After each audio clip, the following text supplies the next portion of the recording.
let's share the page of Andre Trindade, my G, the guy who we were expecting to sign into the summer, but we never did. Well, really not particularly. It was more a case of even though we were going to sign him or even though we was interested, it was always going to be a January thing. And Neil Jones, in this instance, in this quote, he's speaking about this very, very positively. So if you read the wording here from, a more reliable journalist in the Liverpool scene, if Fluminense go on to win the Copa Libertadores, it bodes well for Liverpool if and when they do go back in for him.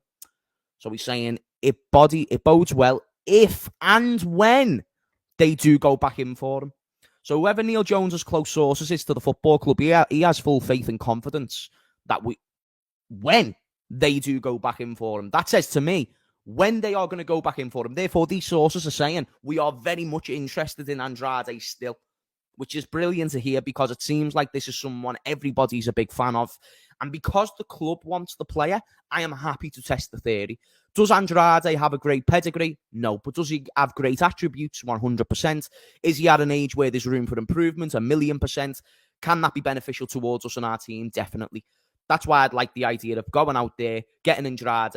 I think he's someone who stylistically suits our team. I think he benefits us in possession. I think he's a bit of a shithouse, which is always great. And it's what you want from a player like him. You want those type of situations right there. Let me just go back on that screen. So anyway, let's read the rest of it. As he's then got something under his belt, he will have experienced a big final and brought some kind of winning experience over, which is a good point. It's more of a generalised point. He's basically saying because he would have won something, he's coming into the Liverpool team with that winning mentality, which is great, of course. But the main point, or the thing that I wanted to take out of this, was Liverpool, if and when they do go back in for him. The if can confuse people, but the when seems to be a bit more definitive. Like, yeah, we are going to go back in for him. It's just a matter of when. And the only way, if it doesn't happen, is if we get somebody else on the radar, which kind of says to me, we're looking for a CDM. Speaking of CDM, Fabinho, is he trending? What's he trending for? Has he played shit in Saudi or something? Oh, no, is it just because it was his birthday? You can't get a new Fabinho or Bobby. They are unique. We have to improve every day with principles and the past ideals that will never change. Fair dues. Very fair.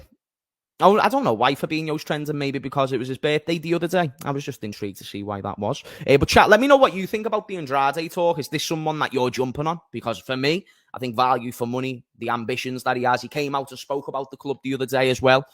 And even what he was saying, just about the loyalties that he had to his previous club and the commitments that he guaranteed them. And therefore, that's why he stayed. Amazing. It's great to know that he's got that element of loyalty and he's not just a shitbag who's going to leave your team high and dry. And the Liverpool offer would have been very tempting. And we also know Manchester United went in for the same player and he had a preference to join Liverpool, which goes to show instead of being a money man, he's a project man. He sees a project with Liverpool and he wants to play in the Premier League. So it's amazing to see. And if we can go and get him, I think he's got all the attributes mentally and physically and on the ball. So technically too, to be a top player, to be a top player. Big up to Honesty Hortensia, who says if Andre comes and Ezekiel from Boca Juniors, I think this will be the end of Thiago and Carvalho at LFC. Well, Carvalho and Thiago are two interesting cases. So Thiago was even mentioned by Pep Linders today. Even though I think Thiago will go, I wouldn't be surprised if we gave him a new contract, chat. I just, just for that figure or whatever. I wouldn't agree with it. I don't think that he's warranted a new contract based on the game time he's been given this season, but I wouldn't be surprised to see it happen, chat. WRL. I'm just thinking that it could be a possibility because this is what we usually like to do. We like to give players who are way overboard or, even James Milner. James Milner was a great asset, and I understand why we wanted to keep James Milner in hindsight.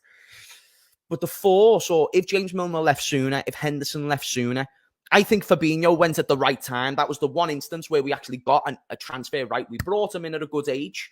We maximised his prime, and we let him go for a fantastic amount of money at a time where he was declining. Fabinho was diabolically, horribly shit. He was, let's not call a spade a spade. He was great throughout his years. But his final year and a half, he was one to be questioned more than most in that team. So I'm very happy that he went. But he's one example of who left at the right time. Thiago would need to leave at the end of the season for it to be the right time for Thiago. I think anything more, although you can't doubt his quality, although you can't doubt what he brings to this team when he plays, And I even think Thiago's being overhated based on what he's done in a Liverpool shirt. In that quadruple chasing season, Thiago was one of our best players. I'd even go as far to say top 2, top 3. I really would. I think he was that damn good. In his first season towards the end of the year, he was great. The season where we just scraped third, we were outside the top 4 in the COVID season, the full COVID season, not the one where we won the league, the full COVID season. And he was great. He was one of our better players in those final 10 games. So the career of Thiago will be disrespected, but based on what he has shown availability-wise, you have to let him go, chat. It's unfortunate. Thiago, I think, is the best midfielder at the club. I think Szoboszlai can overtake that mantle, but I think based on resume, based on performances, based on what he's done in the Liverpool shirt, Thiago is by and far away best and most established midfielder at the club. But he needs to go because this availability is becoming an issue, and it does create more room for younger players to not only get more opportunities, but for more younger players to come in. So Thiago's an interesting one. Honestly, Hortensia, what you're saying about Carvalho, I am so intrigued to see how this unfolds with Carvalho. Because right now, he's not getting game time at Leipzig. Second of all, he had a very, very poor amount of game time last season, which a lot of people hated on Jurgen Klopp for. I always agreed with the lack of game time Carvalho was getting. In games, he didn't look to be overly influential. He didn't look to suit the system. And he weren't... And think about his best position, a number 10. We don't have a number 10. And he's not good as a number 8, or at least there was many midfielders we had who were favoured above him as a number 8. And he's also not going to be favoured as a left winger.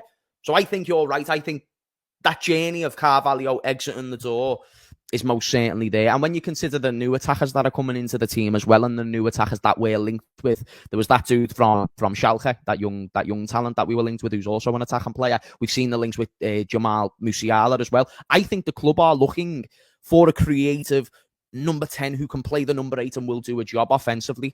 But how the fuck is Carvalho going to come back in this team and get above Gravenberch and get above Szoboszlai and get above Andrade and all these players? Sorry, Andrade. How is he going to do it? He's not, because he's not better than them in the 8. And he's not better than Diaz at left wing. He's not better than Gakpo at left wing. He's not better than Nunes or Jota at left wing. So if he's favoured as the number 5th choice in both of those positions and those categories, where's the room? Chat, WRL, do you think that Carvalho will be a Liverpool player by 2025? So it's 2024 next season. By 2025, summertime, will he be a Liverpool player still? Because I don't know if he will. But I really hope that somehow he can find a run of games at Leipzig to increase that value, so that if we do, or if and when we do sell him, I think we will. I think we'll be able to get a nicer bit amount of money for him. Therefore, proving he was a good money ball signing. Not a good signing overall, but a good money ball signing.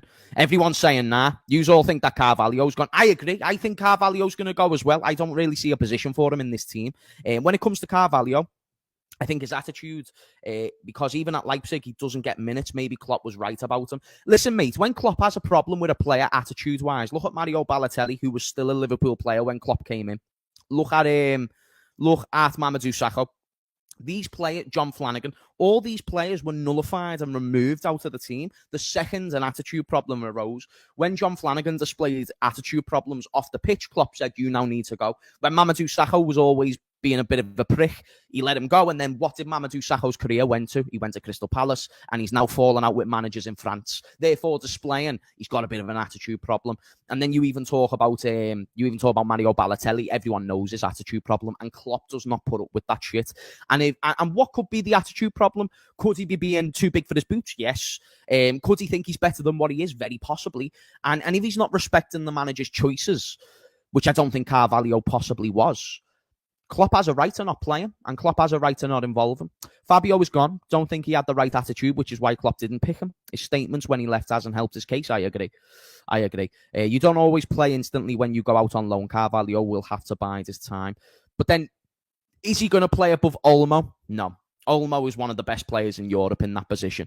He's probably one of the more complete natural number 10s that you're going to get, and he's not going to start above him. You see the form that Xavi Simons is in right now. Believe me, he will not start above Xavi Simons. There is no room in that Leipzig team for Carvalho, as unfortunate as it is, because it seemed like it was going to be a perfect little Sobbo replacement, but he's not. He's stylistically different to Sobbo. He's not as versatile as Sobbo. Sobbo can play anywhere in the midfield and anywhere in the front three. Carvalho does not have this same luxury. It's just a matter of the fact.